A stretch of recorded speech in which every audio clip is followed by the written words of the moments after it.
2. Hey everyone, welcome to the Hustle Faithfully podcast where determination meets devotion. Follow us on all major streaming platforms. You can find the list of them at www.hustlefaithfully.com. Today, we're going to have a little bit of what may be a dicey subject, a dicey topic. Are all organized religions a cult? Before we get into the discussion, I'm going to read the definition of cult. A particular system of religious worship, especially with reference to its rites and ceremonies. An instance of great veneration of a person, ideal, or thing, especially as manifested by a body of admirers. Jumping over, that was dictionary.com, and jumping over to Webster's dictionary, there's 4 different definitions. A religion regarded as an unorthodox or spurious, great devotion to a person, idea, object, movement, or work, such as a film or a book. A system of religious beliefs and rituals, and a system for the cure of disease based on dogma set forth by its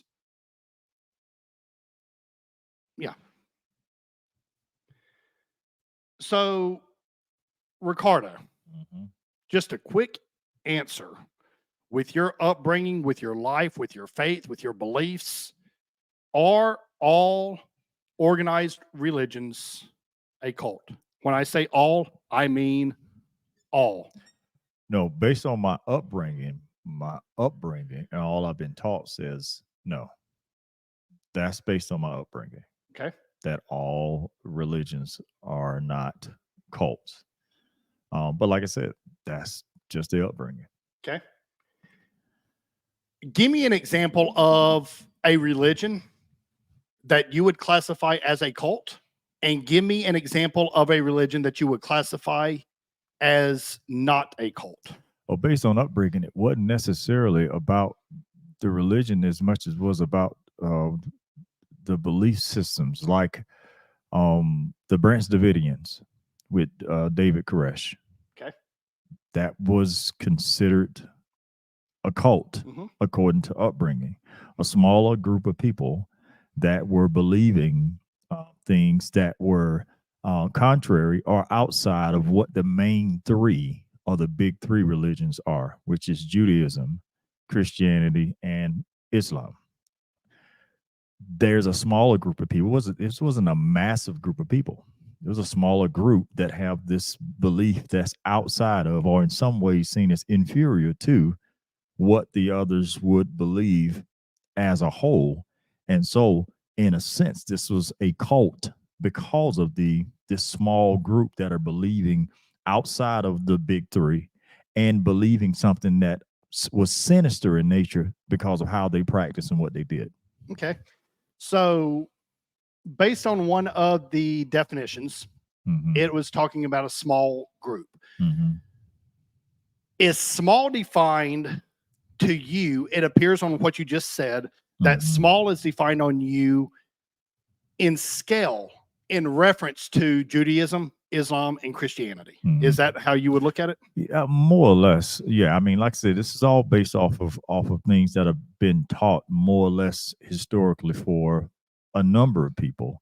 That most people, the majority of people, are going to fall in the line of believing that most religions are not a cult, based on the majority of people falling within those 3 categories of being in Judaism, Christianity, and Islam. So most people in the world are going to fall within those categories. So the ones that are outside of that, and these small individual sects of people, these people that believe in these things that seem to be, let's say someone who's a devil worshiper, that's outside of the big 3. And they have these beliefs that are totally contrary to all of them in every facet, and the rituals and all these things that are done, people will consider those a cult. So we're talking about what the majority believe, and without even having to poll people, you can look up the stats that are available and look at the fact that most of the world is within those three categories by and large. So most other religious beliefs and sects outside of that are doing things such as this particular one was, other Branch Davidians are those. What was the guy's name? Was it? It wasn't Jim Jones. What was the guy's name that had all those people drink that poison years ago? I cannot remember his name. Mm-hmm. It might have been. That was a cult. They followed this guy in these beliefs to the point of taking this poison because of these beliefs Mm-hmm. that cause all of them to die. That's the idea of things that are a cult. Okay. Going back to the definition, a particular system of religious worship. All religions fall under that. Mm-hmm. Especially with reference to its rites and ceremonies, and an instant of great veneration of a person, ideal, or thing, especially as manifested in a body of admirers. Mm-hmm. So you look at that, and just full transparency, I am not overly familiar with what Judaism or Islam or any other religion other than Christianity teach. So I'm not going to get in depth with their teachings, with their practices, with their beliefs, because I'm speaking outside of my sphere of knowledge. Well, these are the three Abrahamic religions that came out of Abraham, Ishmael, Isaac. So that's the genesis of those three religions. They came out of that, just as a point of reference. Okay. All right. Yet you just mentioned Abraham, Isaac, Ishmael. Going back to the definition, an instance of great veneration of a person. Mm-hmm. Wouldn't that cause all three of them to fall under cult? If that's what you believe is a cult, then yeah. Okay. But for the person that believes it's like this other definition, a relatively small group of people having religious belief or practices regarded as from others as strange or sinister, or the one that says a misplaced or excessive admiration for a particular person or thing. Like, all of these are definitions. So it's, what did you grow up believing, or what definition are you reading? Is what it comes down to. Because if I believe one and someone else believes the other, who's right? Mm-hmm. And who's wrong? Like, or does it matter? Because at the end of the day, for me, even though I grew up believing that there are certain groups and certain beliefs that were a part of the cult, I don't care either way, because what I believe has nothing to do with whether it's labeled a cult or not. It has to do with who I believe in and why I believe it. Okay. Over how someone perceives it. Where this really came up as a talking point for me was I had a conversation with somebody recently, and the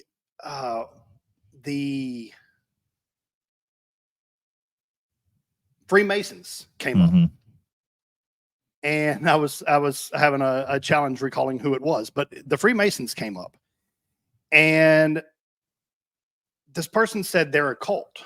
And I said, what do you know about them? I know nothing about them, but they're a cult. Right. So that really fired off my brain in saying, how can you know that something is labeled as anything, right, cult or anything else, without knowing what they teach, without knowing what they believe, without knowing anything? Because I even pointed out to that person, I said, they are advertising to me on Facebook for some reason. And according to what I have seen, I haven't looked into it in depth, but according to what I have read, is they say we are not a cult, or we are not a religion. Excuse me. We are not a religion. Yeah. Now, I also understand that people will say we are not when they are. Yes. Yes. So I understand that. Again, I'm not going to place judgment on Freemasons or anybody else because I don't understand it. I don't know what they teach. It could be the best thing in the world that lines up with every religion in the world for all I know. I don't know. But it intrigued me that somebody can know for a fact that something is a cult and know nothing about it. Right. that's about the equivalent of walking down the street, seeing somebody on the street and saying, I know about them Right. just because. Mm-hmm. Racism is a perfect example. Mm-hmm. This person is this way because of the color of their skin, Right. or because of their nationality, or because of where they were born. Mm-hmm. It makes no sense. Right. There is no basis of fact on what you're saying. Mm-hmm. Get to know the person, get to know the group, get to know whatever, and then form your opinion. Right. But when I really got to thinking about it and looking at the definitions, it appears to me that everything is a cult. Every organized religion would be a cult. Mm-hmm. And like you and I talked about, it depends on what definition you're looking at. Absolutely. Because there are definitions that, without question, put every religion as a cult. Mm-hmm. And there are some that not so much align with that. Mm-hmm. So it's an intriguing thought to me. And I don't want the listeners to be caught up in a situation where they don't think outside of the box Mm-hmm. of what a belief could be, of what they truly believe in. Right. Because I am one that is complete. I have a complete belief that if you have a belief in anything, whether it's your religion, your God, your marriage, your whatever, fill in the blank, your work, and you cannot defend it, Mm-hmm. how much faith do you really have in Mm-hmm. that subject, that Right. topic? If you can't defend it, I question how much true understanding of it you have. Right. Because you can have faith in anything. Mm-hmm. That's easy to do. Mm-hmm. But to have basis for your faith, that gets a little more challenging. Right. Right. And when you are born, I mean, this is true across the entire world. If you are in America, there's a real good chance that you go to a Christian church. If you're in wherever Islam is huge, there's a real good chance that you were born and raised in an Islamic church. I think it is so dangerous to be caught up in whatever you were born in. Of course, right now we're talking religion, Mm-hmm. and never question anything else, including your own. Mm-hmm. Well, I believe that anything that you're going to believe in, if you're in the pursuit of truth, then you have to question whether what you're believing is in fact that, in your pursuit of it. Because if I think what I have is true without being willing to pursue truth, in the sense of, at times, being willing to be wrong in what I believe, then I can't say that I'm actually in pursuit of absolute truth if I'm not willing to believe that I might be wrong in what I believe in. Right. Now, that just means that for me, I'm always open to learn because I don't know everything. I have to be willing to say, you know what, I might be wrong about this, until I get to a place where I'm like, no, I'm not wrong about this. Why? Because I have something absolute to tie it to. Mm-hmm. And for me, someone else's belief system may tell them, no, that's absolute fine. That's okay. I'm not going to anchor mine there because that's not absolute for me. Mm-hmm. And I'm not saying my truth, your truth. No, there's one standard of truth.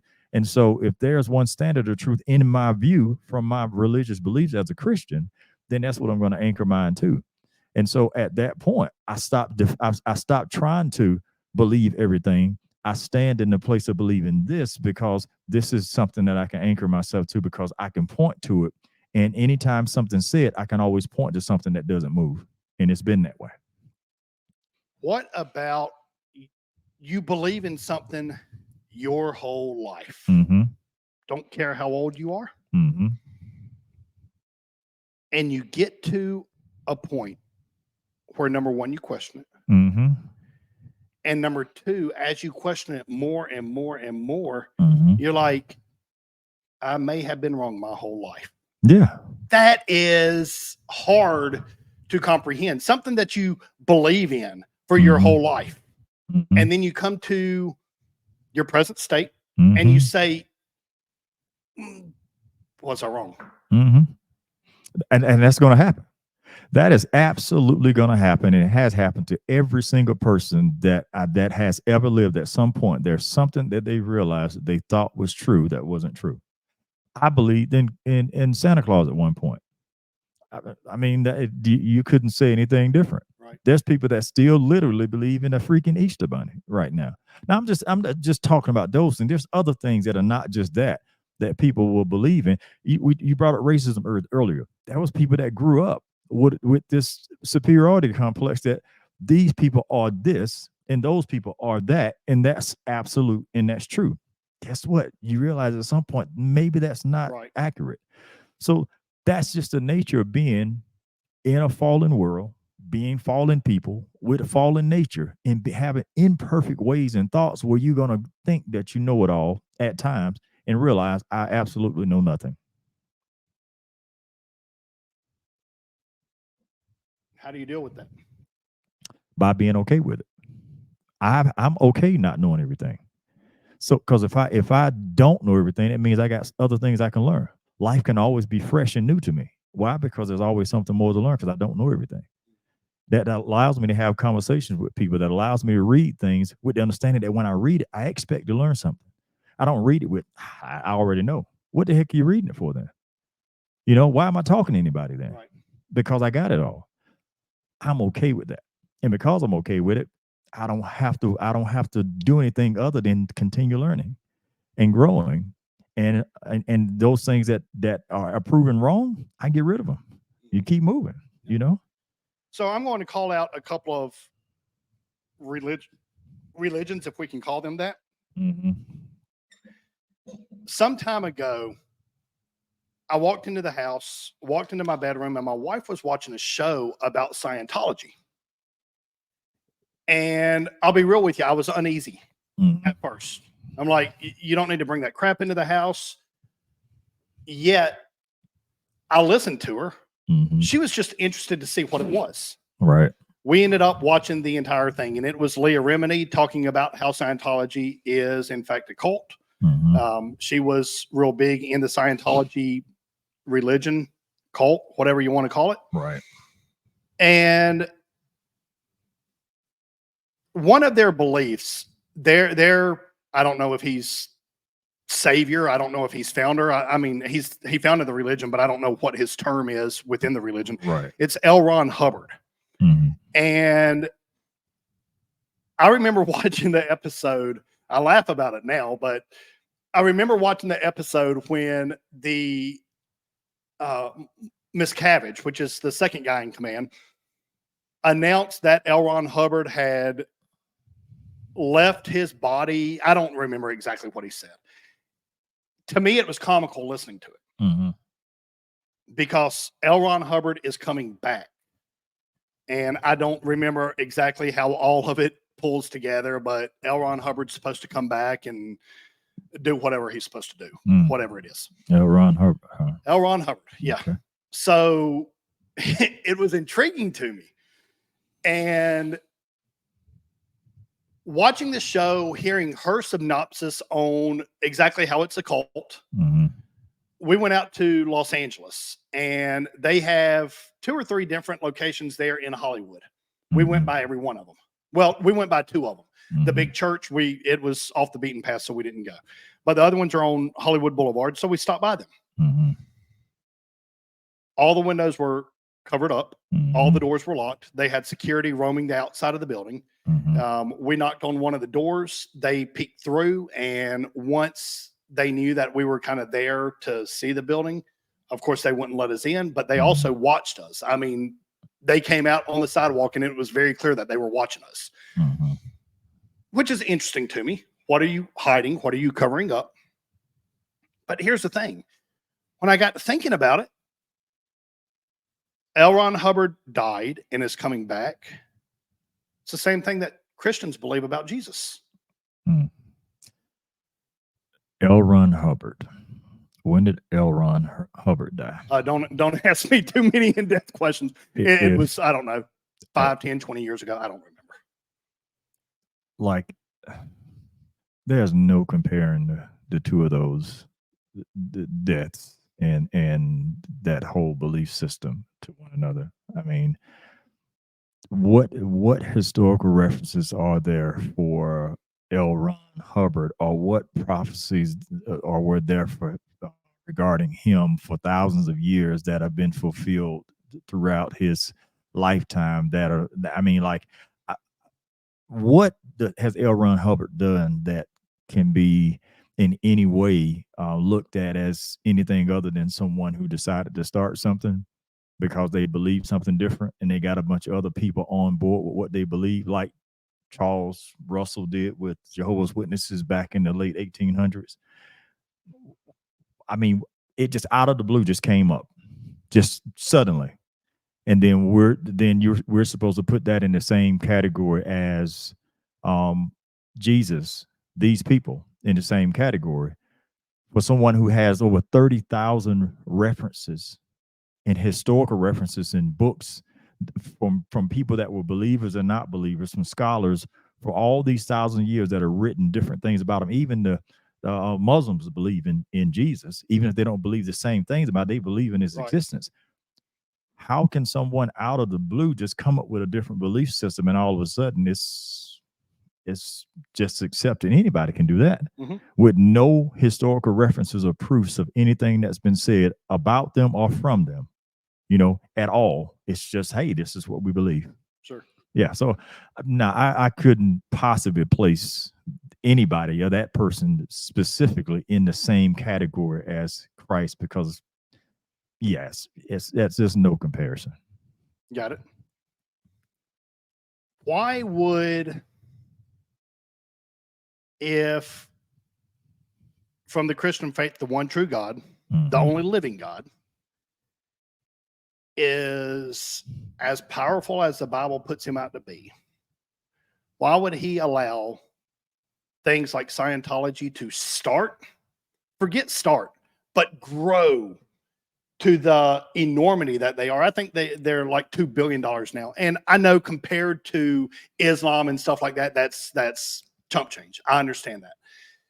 But why would it not just be shut down? Or I could ask the same thing. Let's bring it into the Christian church. Being real, there's a lot of, what is it called? Sheep's and wolves clothing, or wolves in sheep clothing. And it's a fallen church. It's a fallen pastor. And I know you and I had the conversation before we started recording about when you put your faith in the person in the pulpit, then you're setting yourself up for failure. Absolutely. I agree with that. Yeah. But why would he allow, whether it's Scientology or whether it's a church within the Christian church, to grow and to flourish if it's not the real thing? Let me ask you a question as a parent. You teach your children the right way to do things, and they get to an age where they decide that they're just going to do what they're going to do no matter what you say or what you teach them, because at some point they have the ability to choose for themselves. Sure. They may choose to do something in life where you wanted them to become a doctor, but they said, I'm going to be a DJ. You said, that's foolish. You're going to fail at that. You're not going to be that. That's dumb to do that. Out of all I taught you, this is what I get out of this. And they go on, and it may not be the thing you wanted them to do, but they somehow managed to make a successful living out of being a DJ because they chose to do it. It wasn't something you allowed. They did it because they had the ability to choose to do it. Same thing. God has given us the ability to choose. Love isn't love unless you have the ability to not choose it. Sure. Same with him. I agree. Okay, going a step further, you can start it. Why does he allow it to grow? Why does he allow stuff like that to prosper? Like I said, think about this now. How many people do we know in the world right now that we can say Hitler prospered? How many people throughout history have prospered? Had nothing to do with whether God allowed or didn't allow. It had to do with whether is this something that they chose to do? Drug dealers prosper financially if they're really good at it. Is that something that God chose for them to do, or something God is necessarily allowing them to grow in this quote unquote profession? No, even the wicked, even evil people can prosper if they do certain things to prosper. Like there are certain principles that even for a person who is not a believer, there are biblical principles that are so powerful that if you use those principles, even if you're not a believer. They're so powerful, they're going to work either way. And it has nothing to do with God prospering you. It has everything to do with you using the right principles and you prospering. There are certain laws of money, laws of the world that I know many people that have practiced them, Mm-hmm. and many of them are worth 9 figures. Yeah. Why is it that everybody doesn't get that? Why is it that the laws, I'm going to call it the laws of the world. Mm-hmm. And, that's a dicey term within the Christian world as a whole, but I'm going to call it the laws of the world. Things like the laws of attraction, laws of reciprocity, things of that nature. Okay. You follow them. And I'm not going to say you're guaranteed success, but you are a whole lot closer to achieving what you're going out to achieve when you put them into place. Mm-hmm. Now, can those be found in the Bible? Which part now? Well, any of them. Let's pick on the law of attraction.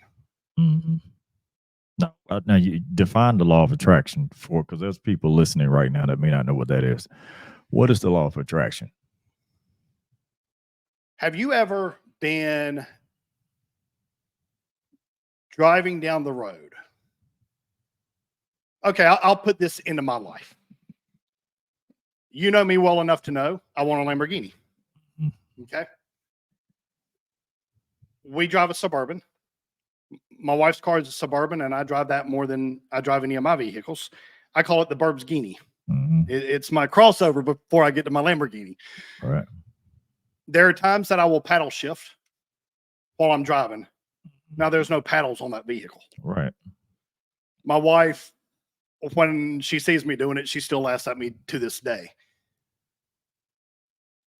When I'm doing stuff like that, I will look over and almost every single time, Mm-hmm.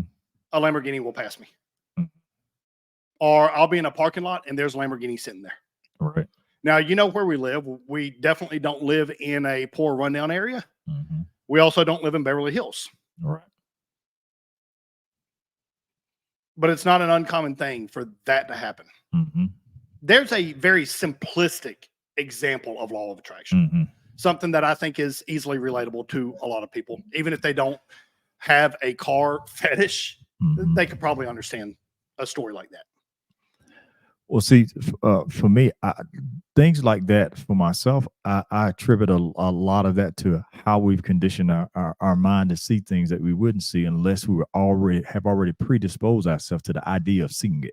This is what I want. It's like when we got a certain car a few years ago, we had a Mountaineer. We had never really paid attention to Mountaineers on the road. Mm-hmm. We didn't realize how many were out there until we had one. Right. Why? We have one. Mm-hmm. We see it every day. So our mind is conditioned to notice them more. They didn't appear more. They've always been there. We saw them more because we were conditioned to see them because we are seeing it. Sure. We're in one. When people talk about mindsets, that's what mindsets are. I am conditioning myself to see the things that will lead me to the thing that I'm wanting to have or wanting to possess or wanting to do. So I create space in my mind that allows me to do things in my life that brings those things that are in my mind outward so they become my life. So I've conditioned myself to now see the steps, now create the relationships or whatever it is that you need to do, the activities that lead to those things that are here. Mm-hmm. So that's what I think of. That's what I see when I talk about attraction or law of attraction. Myself, that's what I see is the conditioning of the mind to see the things that allows you to do the things that it takes to get the things that you want. Okay. L. Ron Hubbard, David Miscavige, when they started Scientology, mm-hmm. how much law of attraction did they put into place to be able to bring? Let's look up how many people are in Scientology right now. Mm-hmm. But something as an example of the cult, a cultish following, mm-hmm. a religious following, because like we've established, that can be interchangeable. How much of that could be attributed to something such as law of attraction or law of reciprocity? And this one's an easy one. Law of reciprocity, give and it will be given unto you. Yes, that's biblical. Now, you asked a question about the successes that they've had. Yes. Those being attributed to the law of attraction. If I'm in a place where, let's just say that we're in a place where there's a bunch of drowning people, and I have the only boat in the area that will provide people with, I don't know, with safe passage or a place where they can seek refuge. Was it necessarily that they were attracted to me or what I was doing, or were they not wanting to die? They didn't want to die. They weren't necessarily attracted to me or to what I had. In their mind, they were seeking out safety. They were trying not to drown. They didn't care if it was a monkey with a balloon that kept them afloat. They would have grabbed a hold to it. So something like that, when you got people who are living a certain way, and Christianity isn't appealing to them because in their mind, I can't do this or I can't do that. It's not I get to do so and so, or I get to do that, or I get to become. It's I don't get to do this, or I don't get to do that. So now someone comes along with a belief system that allows you to not have to change, where you can just kind of do what you want. You can be who you want. You can act the way you want in certain senses. So to me, that is attractive, not necessarily the person, not necessarily any of these other things. It's I don't want to do that because I want to do this. So because I want to do that, I'm going to go over here because they allow me to do that. So that's why I went over there. That, I guess that's the attraction, is I don't want that and I want this. So that's where I'm going to go. Like a free will with no repercussions. That's essentially what it is. Like if I can have that's what that whole statement about I have my cake and eat it too. Yeah, I want to be able to do both. I want to be able to feel like I'm pursuing God while sleeping with my neighbor's wife. Like that's the best of both worlds. You mean to tell me I can do this and not feel bad? I can be a homosexual pastor and have a man as my husband or my wife, however they decide to switch these roles up. I want to be able to do that and say that I'm serving the Lord at the same time, even though I just chose intentionally to marry this person that I know the Bible says this about. I'm going to intentionally do this, and I'm going to stand here before you, and I'm going to lead a group of people and tell you I love the Lord. I can't say that that's right. Okay. All right. So based on what you said earlier, you made the comment, the big three, when we were talking about cult. And you said the big three religions being Christianity, Islam, and Judaism. So is it your stance that based on the definition that you're looking at, well, I don't have it up anymore. And that's okay. Those three are religions. Everything else are cults. Am I understanding that? No. That's not what I believe. Okay. I'm talking about what the majority of people would probably the place that they would probably be in is that all these others that are outside of those three, that there's a great chance that people will view them as cults. Buddhism, I don't know if anybody views that as a cult or not. It's just it's a major religion. It's a different religion.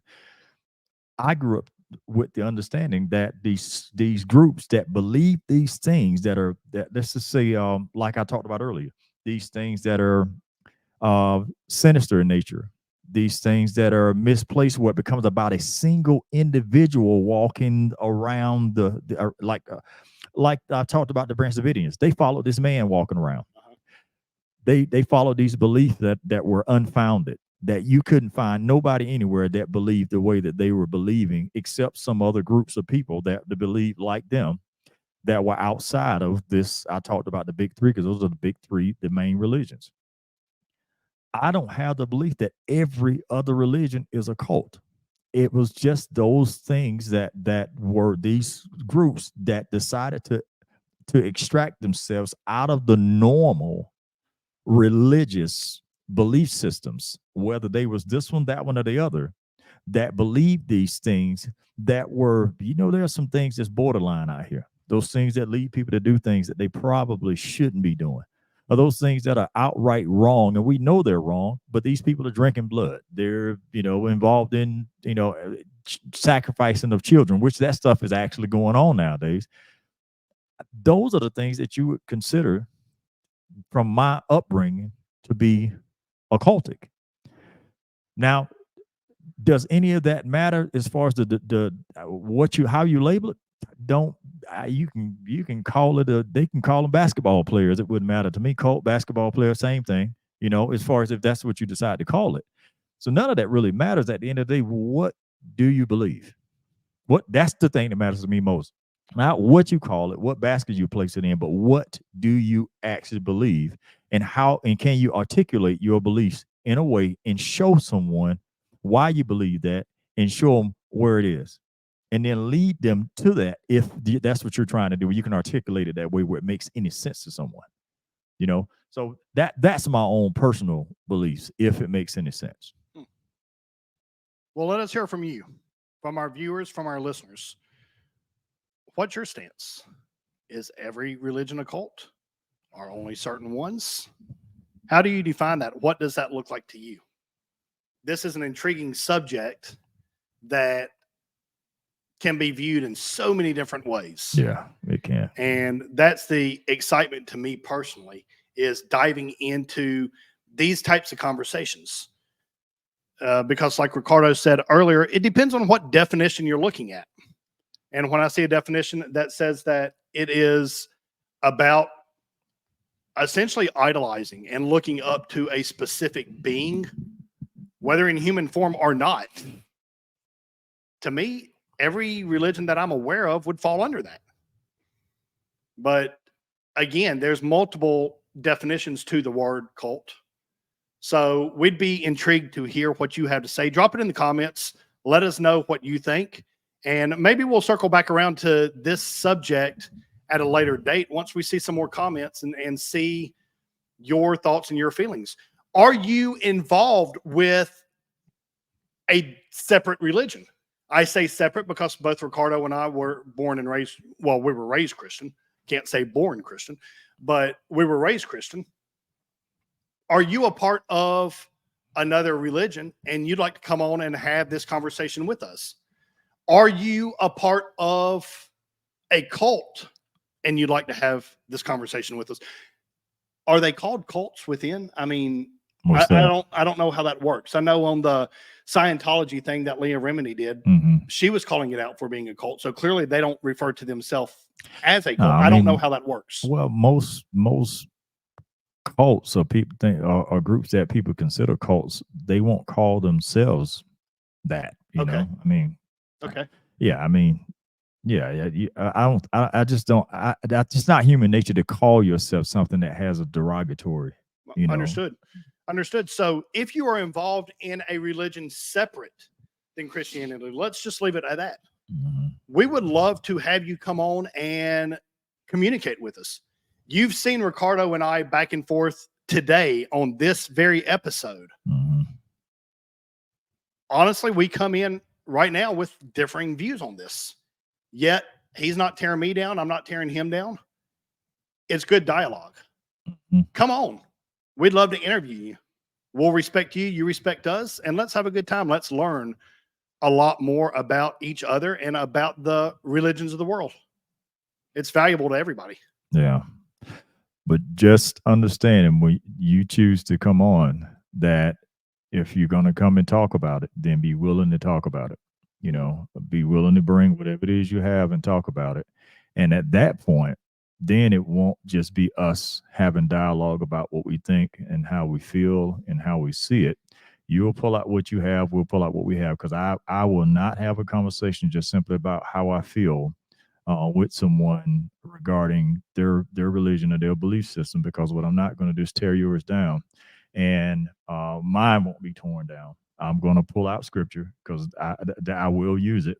We didn't talk a whole lot about specific scriptures today because of the context of the conversation, but believe me, that will be on the table and it will be used and we will talk about it if that's the choice you make to come on and talk about it. I'm open-minded. John is open-minded. But at the end of the day, we're not going to hinge what we believe on just what somebody thinks or feels. There are going to be absolutes that the discussion will hinge on based on, you know, what I see as an absolute, what John may believe is an absolute as Christians, and then respectfully, what you believe is an absolute. And then if we choose to agree, we agree. If we disagree, we disagree, but we won't be disagreeable on the podcast. That's right. So we welcome y'all and appreciate you all for listening. Just drop us a comment and let us know that you'd like to come on, and we'll get it organized and we'll get it recorded and have a great time with you guys. Absolutely. Remain blessed and unstoppable until we see you again. Talk to you guys later.